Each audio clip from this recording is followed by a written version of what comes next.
Hey everybody, welcome back to the next installment of Beardy's Books. We're going to be going over my pull list for, man, I'm horrible with these dates, aren't I? June 29th, Wednesday, June 29th, last Wednesday, June 2016. Man, this year is flying by. Got a couple books this week. One is the final issue of a mini-series. Another one I got mainly for the cover because I really appreciate the artist. A local talent, but I will get to that momentarily. But I read the issue and really enjoyed it. So I only have a couple of actual issues to really go over, so I'll use a little bit of the extra time to go over two graphic novels, Volume 1 and Volume 2 of a book I really enjoy that I want to put out and suggest to all of you lovely people who watch these reviews. Okay, first up for the pull list. The last issue of the Amazing Spider-Man and Silk Spider-Fly Effect 4-issue miniseries, written by Robbie Thompson, illustrated by Todd Knock. Todd Knock, like I said before, main reason I got this series.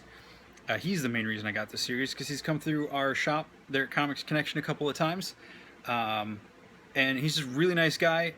He's a great artist. I've really enjoyed his work on this series, as Silk and Spider-Man have gone back in time to when Peter was still a teenager, before he'd gotten his powers. And this issue is pretty fun because he gets to spend some more time with his Uncle Ben, as with Peter being an adult, and you get to see kind of how some of that stuff plays out. So that was pretty neat. So it was a fun mini-series, and it was a good wrap-up. And yeah. I'm hearing like a squeaky thing in the background in the apartment somewhere, and it's driving me a little crazy. Next up, Uncanny XMen, issue number 9. It's the next story, or the next issue in the Apocalypse Wars for Uncanny XMen. Again, can't believe I'm saying this for 2 issues in a row. I really love this cover by Greg Land. It's, I don't know, it's just seeing Magneto's face there in the genocide armor and everything. It's a pretty awesome cover. I'm not going to deny that at all. Great image. Artwork in this is still done by Ken Lashley, and really like what he's been doing in this series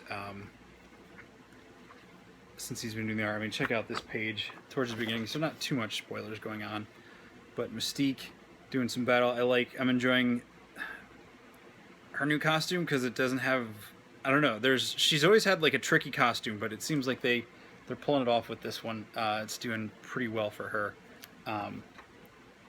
Although this page, they seem to have lost the gold belt that she's wearing in an earlier page. She uses to pick a lock or something. But anyway, minute details. But yeah, I've been really enjoying this series.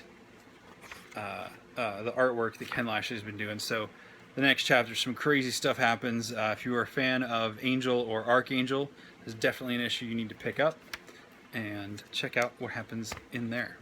Okay, next up, I'm actually going to save that one to the last. Okay, so next up is issue 4 of Mockingbird, with another wonderful cover by Joelle Jones. So remember that name because it's going to be coming up there in a little bit. Joelle Jones did the artwork on the cover here. And let's see, Katie Nemechek, I hope I'm not pronouncing that wrong. Kate Nemechek did the art inside with Chelsea Kane writing. Sean Parsons inker, Rochelle Rosenberg as colorist. Great issue. It's a lot of fun. This has been such a fun series. Just kind of seeing Bobby go off on these different adventures, all these different kind of locations, and this one's cool. She goes to investigate this underwater lab to rescue Hawkeye. Oh, that's not the right page. It's like an underwater sea lab, and it just reminded me of Sea Lab 2021 from Adult Swim, and it just made me laugh. The whole tone of this book is a little more humorous, a little more lighthearted. It's a lot of fun. So check out Mockingbird issue 4. if you enjoy that sort of thing. So it's a lot of fun, little spy stuff, little adventure and everything. So yeah. And the last of my regular pulls for the week was Extraordinary X-Men number 11, also the next chapter in their story for the Apocalypse Wars. This is where you've got the young Jean Grey, Old Man Logan has been consumed by the Venom symbiote in the distant future, in this world ruled by Apocalypse, and Apocalypse himself finally makes an appearance in this story. So that's pretty cool. Again, I've been really enjoying the artwork from Humberto Ramos. Jeff Lemire's writing a pretty good story. This is by far my favorite of the X titles on both storytelling and writing, or artwork. There's just a lot of cool stuff going on here. It's a little tragic to see Colossus reined in as one of the Four Horsemen, but that's what's going on, and it's making for an interesting story. And unlike other books, where characters might be getting completely taken out of place or out of their personalities, the story here, I mean, we know it's not going to be a permanent thing. Colossus has already gone through a lot of dark stuff in recent years, but it's making for a really compelling story in this. Storm has some great moments. Nightcrawler gets some great moments in this. It's just a lot of fun. And the cool little story with, I'm not sure what the character's name is, but the young student that Magic has been training in X-Haven in the Limbo Dimension has been pretty cool. So that's the last of my regular picks for the week. So we got some different things coming up next. Local artist Mike Hawthorne is pretty well known around here. He comes to our shops every year. We do the Creator Cookout at Comics Connection, usually in August, and he runs the grill. So if you've ever been to the Creator Cookout, Mike's the guy running the grill all day, making all that great food.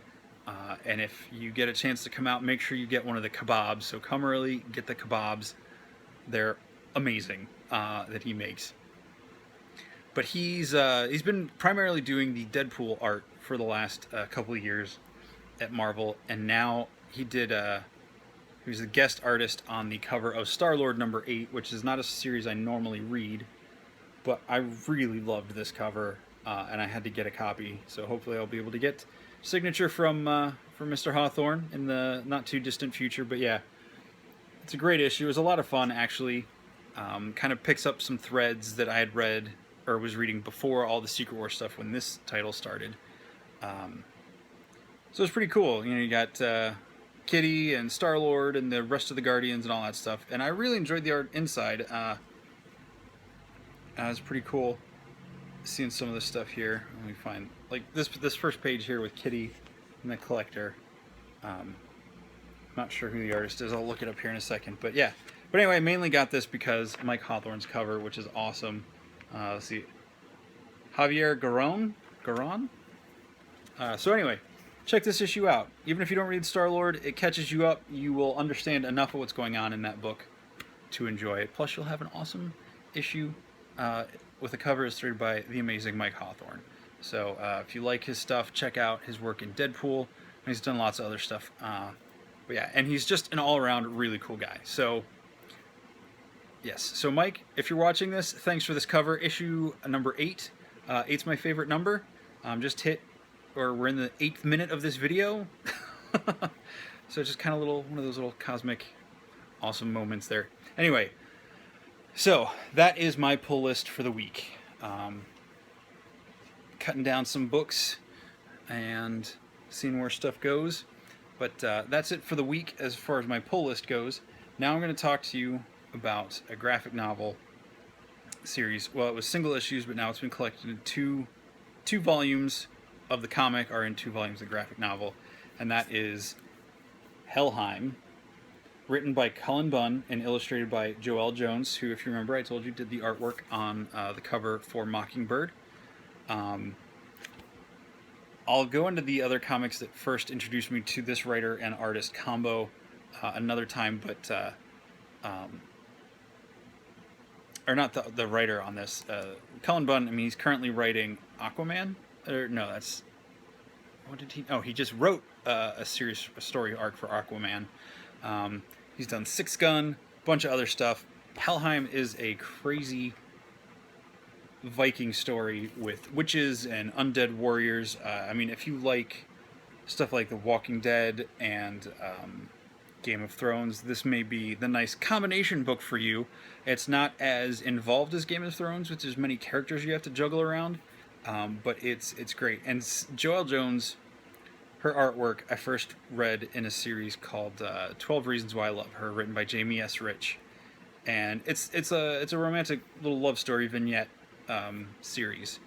And seeing her work in that, and then this kind of crime noir series called You Have Killed Me, and then I saw this cover. Was it this cover? Can't remember which one it was now. I saw that, and I immediately recognized her artwork, but it was so dramatically different in tone and what was going on, and I was like, okay, what is she doing in this book? And it's just this, compared to 12 Reasons Why I Love Her, which was, like I said, a romantic story. It's a little more, not lighthearted in a negative way, but the artwork wasn't quite as gritty. And then the crime noir book was pretty good, but then you see just some of the detail and stuff she does in this series is just fantastic. There's this whole story is about this Viking, Rickard, this warrior who is betrayed, and there's these three warring witches and all sorts of great stuff. Check out some of this artwork here. And he's a Jaguar, Dragur, or something like that. I'm not up on my mythology or folklore to know if that's based on a real thing or not, but this guy Rickard, he kind of stitches himself together whenever he fights something, so by the end of the series, he's got like half of this like monster head attached to him, and he's got like a bear arm later at one point, I think. But it's a crazy awesome epic Viking saga. So the first one is called Helheim Witch War, Volume 1. And then Volume 2 picks up a little bit later, and it's called The Brides of Helheim. And it follows, again, it picks up with Rickard and some other new characters and kind of the fallout of the stuff that happens in the previous series. So again, her artwork in this is just incredible. I just love it. The expressions that she gets in here, the intense action, the horror, the creatures. We get a Valkyrie in this one. Anyway, Helheim by Cullen Bunn, Joelle Jones, Volume 1 and 2. I know these are available at Comics Connection in Mechanicsburg. I know we have them on the shelf. They're on my chosen end cap. So come in and talk to me or whoever else and ask for the Weird Wanderings end cap, and you will find these. If we don't have them, we can order them, and I'm sure just about any comic shop in the country, if you don't live around here, would be able to order them for you. But if you like sci-fi, fantasy, crazy action adventure, Helheim is the series for you. So check them out. Yes, cannot recommend these strongly enough. Great book, great art, great storytelling. And that's going to be it for Beardy's Books this week, June 29th, 2016. I bid you all a fond farewell and a great rest of your week. See you next week. In July, I will be a year older and a week older. Peace.